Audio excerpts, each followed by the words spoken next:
Lorsque je suis face à une chose très difficile, voici comment j'essaie de comprendre ce qu'il faut faire.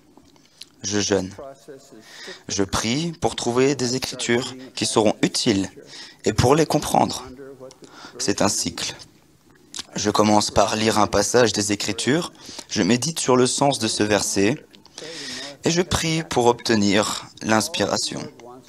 Puis je médite et prie pour savoir si j'ai saisi tout ce que le Seigneur veut que je fasse. D'autres impressions me viennent souvent par une compréhension accrue de la doctrine. J'ai découvert que ce modèle est un bon moyen d'apprendre à partir des Écritures.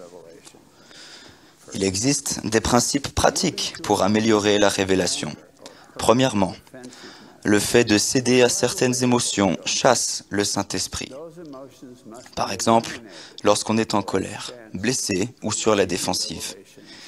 Ces émotions doivent être éliminées, sinon les chances de recevoir une révélation sont faibles. Un autre principe consiste à utiliser l'humour avec prudence. Les rires bruyants et inappropriés offensent l'esprit. Un bon sens de l'humour est une aide à la révélation.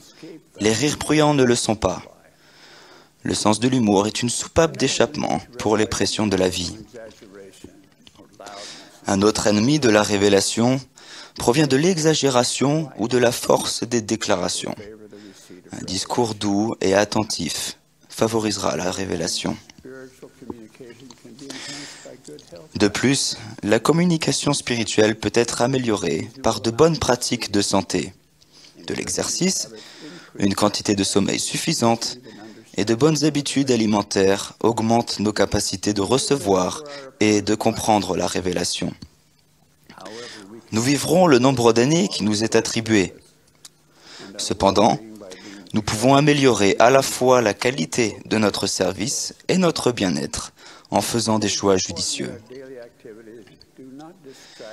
Il est important que nos activités quotidiennes ne nous empêchent pas d'écouter l'Esprit.